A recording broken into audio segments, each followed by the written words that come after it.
In section 4.2, we talk about one-to-one functions and their relationship to inverse functions. So you should recall from chapter 1 or 2 that a function is just some kind of a rule that assigns elements in one set to elements in another set. So, for example, this is a map that's showing that the elements in the set A, namely the numbers 1, 2, and 3, are getting mapped to the elements in another set B with elements little a, little b, and little c. So in this function, we would say that f of 1 is equal to b, f of 2 is equal to a, and f of 3 is equal to c, according to this map. So inverse functions ask the question of, well, what if we wanted to go backwards? What if we wanted to start in b and somehow reverse this function and land where we started in a? Well, since a got mapped to b, if I wanted to go backwards, then it would make sense that b, oh, I'm sorry, I said that wrong. Since 1 maps to b, if we wanted to go backwards, then b should go to 1. Similarly, since 2 got mapped to a, reversing that relation should give me that a is getting mapped to 2. And finally, since 3 got mapped to c, c should map to 3. So this is the idea of an inverse function. It basically just undoes a function. It sends it back to where it started. So f inverse of a should be equal to 2. F inverse of b should be equal to 1, and f inverse of c should be 3. So we say that f inverse is the inverse function of f. Whatever f does, f inverse undoes it. So if 1 gets mapped to b, then f inverse is going to map b right back to 1. If a function has an inverse function, we say that it's invertible. We're going to define inverse functions a little bit more carefully, but this is the intuition you should have, that an inverse function takes a function that exists and just sort of undoes it, maps things backwards. So if f has a domain of a and a range of b, then f inverse is going backwards, so f inverse should have a domain of b and a range of a. Okay. So let's look at another example here. Suppose f of 1 is equal to 2 for some function, that the domain of f is all real numbers, and that the range of f is the closed interval from 0 to infinity. What can you conclude about f inverse if f inverse exists? So later we'll talk about when f inverse might not exist. Right?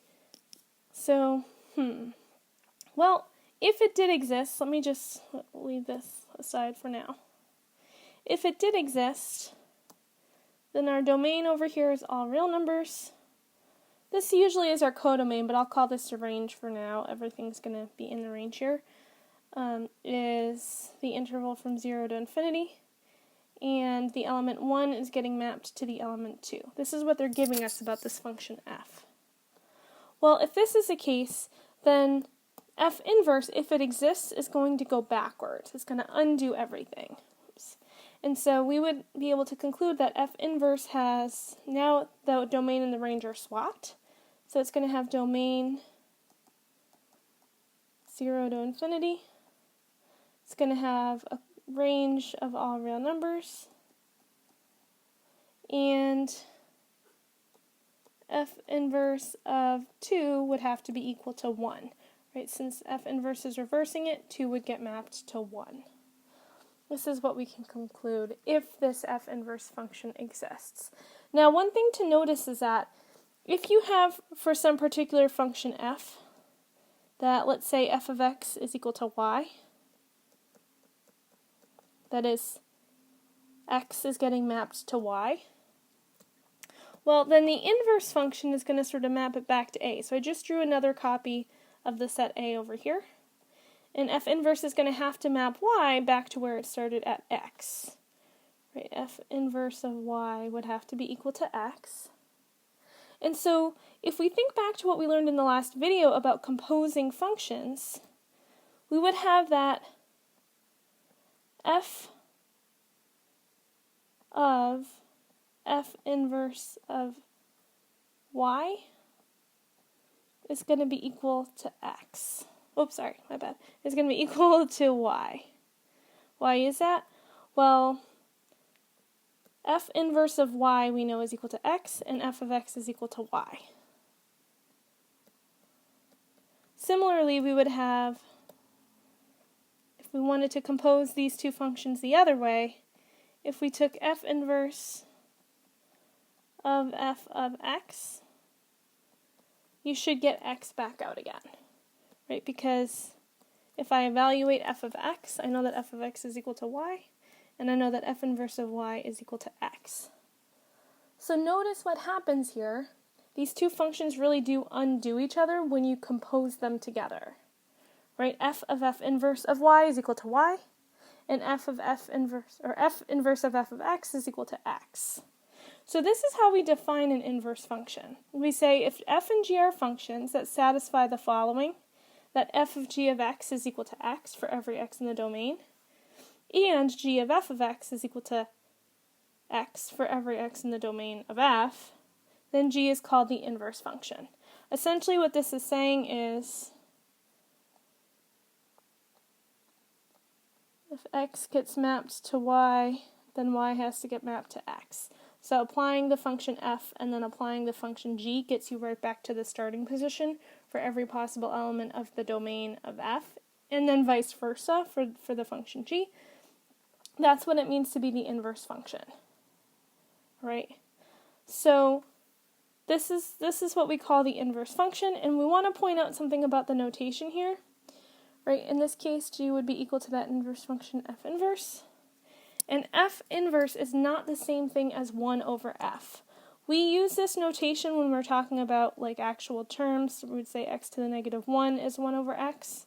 This is true for variables x, but it's not true for functions. In general, f inverse is not just 1 over f. It's not the same thing. It's the same notation, which is confusing, but it does not mean the same thing. So, let's do an example. Let's try to check that f of x, which is 5 over x minus 2, and g of x, which is 5 over x plus 2, are inverses of each other. So to check this, we need to check that f of g of x is equal to x, and that g of f of x is also equal to x. Right? If you compose these two functions together, you just get back to wherever you started. So let's try this. Let's first find f of g of x. Use a different color here. Right, so f of g of x means we're going to plug that g of x function into the f of x function. 5 over x plus 2. So that means in my f function, replace every instance of x with 5 over x plus 2. This is going to give me 5 over, right, replace x with this mess. 5 over x minus 2, and then plus 2. So I've just replaced x in the f function with 5 over x plus 2. So let's see if we can simplify this a little bit. In the denominator, we've got a negative 2 and a positive 2. That'll cancel each other out. So this will simplify to 5 over x. Now we can rewrite this as 5 times the reciprocal, 5 times the reciprocal of the bottom, x over 5. 5 times 1 over 5 is going to cancel out, and we're just left with x. So we've checked that this first part is true. Now we need to prove that it works going backwards as well. So now I need to check that g of f of x is equal to x as well. Okay. So I'm going to plug the f of x function, that's 5 over x minus 2, into the g function. So inside the g function now, replace every instance of x with 5 over x minus 2. This is going to give me 5 over x minus 2 plus 2. Alright, this one's a little bit messier to do. Okay, so we've got, I'm going to rewrite this first fraction as 5 times the reciprocal, x minus 2 over 5. So I just got rid of this fraction by multiplying by the reciprocal, plus a 2 at the end. A 5 on the outside and a 5 in the denominator will cancel, and we'll be left with x minus 2 plus 2, Of course, this simplifies to just plain x, which is what we're trying to show. So this proves that f and g are inverses of each other, which means we could rewrite g as f inverse of x. Now, there was a follow-up question here that I sort of wrote all over. Does every function have an inverse? Well, to try to answer that, let's look at a picture here. Alright, so let's say that we have a function, I'll call it f, as follows. F is going to map 1 to A, 2 to B, and 3 to B also. Right, so f of 1 is equal to A, f of 2 is equal to B, and f of 3 is equal to B as well. If this function did have an inverse, what would that look like? Well, we know that the domain and the range are going to switch, so now I'm going to be going from B to A. And so, since 1 got mapped to A should end up getting mapped to 1. But what is B going to map to? Does B get mapped to 2 or does it get mapped to 3? The problem is if you have both of these, you have a problem. Right? B can't get mapped to 2 separate outputs. Right? The element little b can't get mapped to 2 separate outputs in A. That's not allowed. This is not a function. Now this original function f is a function, it's just, it doesn't happen to have an inverse. You can't go backwards because if you try to reverse this map, you end up with something that isn't a function. So this property, right, of making sure that every separate element of the domain goes to its own separate element of the codomain is what we call being one-to-one. Right? So we say that a function f is one-to-one if no two x values are assigned to the same y values. In other words, you can't have a scenario where 2 elements in A get mapped to a single element in B. This picture would be a picture of a function that is not one-to-one. It is a function, it's just not a one-to-one function. Right? Now f is going to be one-to-one if and only if f has an inverse. Okay. So let's try to think about what it looks like to be one-to-one, to have an inverse. So is the function f of x equals x squared a one-to-one function?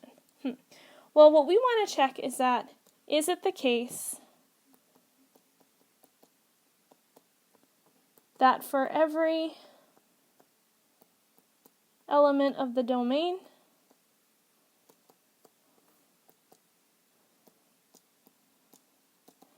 you get a unique output?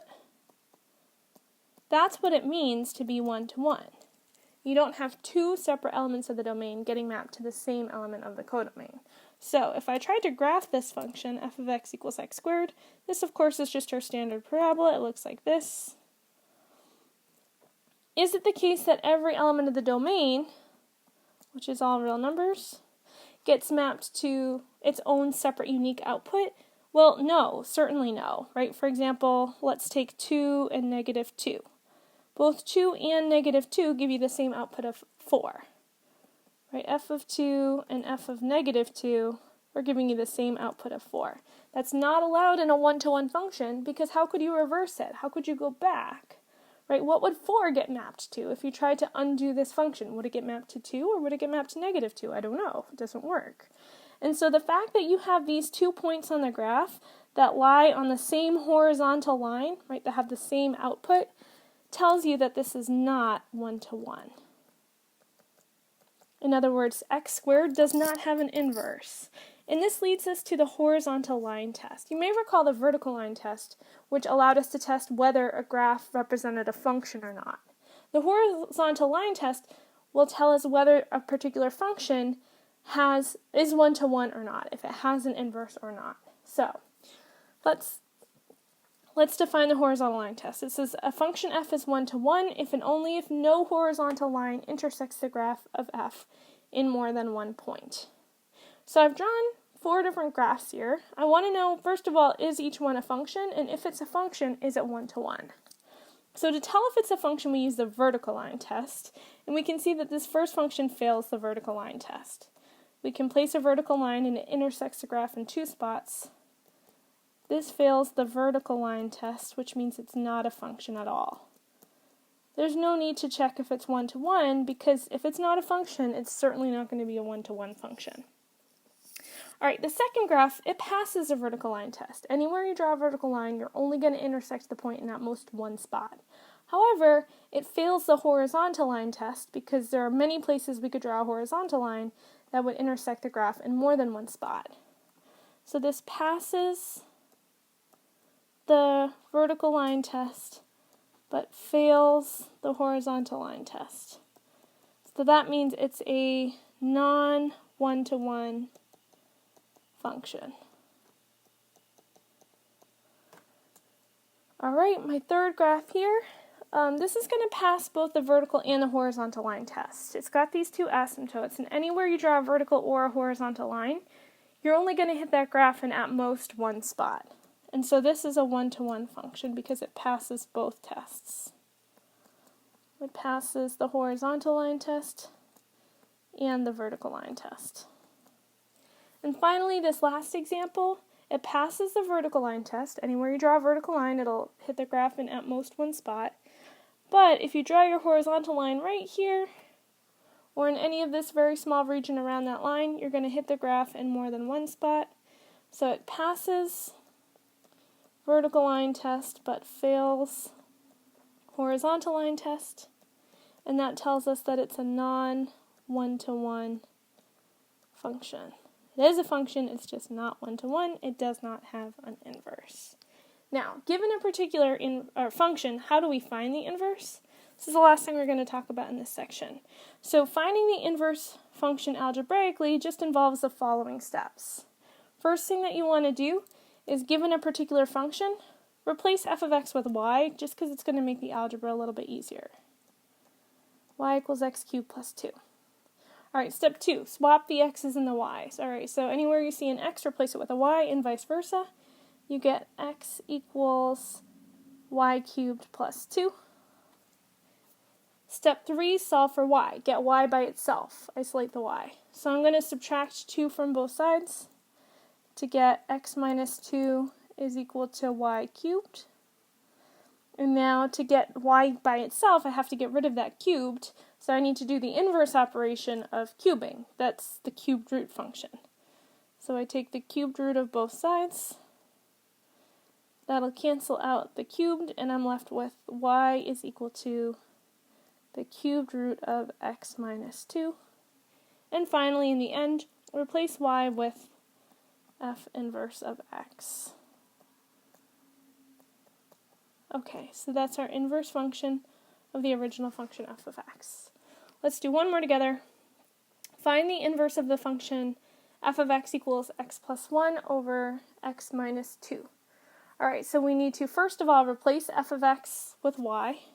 So I'm going to rewrite this as y equals x plus 1 over x minus 2. That's step 1. Step 2, swap your x's and your y's. When I do that, I'll be left with x is equal to y plus 1 over y minus 2. Step 3, solve for y. Get y by itself. Well, this is going to be a little bit difficult to do as is because I have y's in the numerator and the denominator. So to fix this, I'm going to get rid of that denominator by multiplying both sides of the equation by the denominator, y minus 2. Put parentheses around it so you remember to distribute. So when I multiply on the right by y minus 2, it'll cancel out, leaving me with just y plus 1. And on the left, I'll have y minus 2 times x. I'm still trying to get y by itself here, so let's try to get the y out of the parentheses by distributing. So this will give me yx minus 2x is equal to y plus 1. Still trying to solve for y, so I'm going to try to get all my y's on the same side of the equation and everything else on the other side. So let's move 2x over here. We get yx equals y plus 1 plus 2x. And now let's get this y over to the left side by subtracting y on both sides. This will leave me with yx minus y is equal to 1 plus 2x. Now finally I can factor out a y because both terms on the left have a y attached to them. When I factor out a y, I'll be left with x minus 1 on the inside. Right? Check to make sure that when you distribute this, you do indeed get yx minus y. It's equal to 1 plus 2x. And finally, to get that y by itself, just divide both sides by x minus 1. And this is going to give me y is equal to 1 plus 2x over x minus 1. This is your inverse function, so in the end, we just replace that y term and call it instead f inverse of x. And that's my inverse function.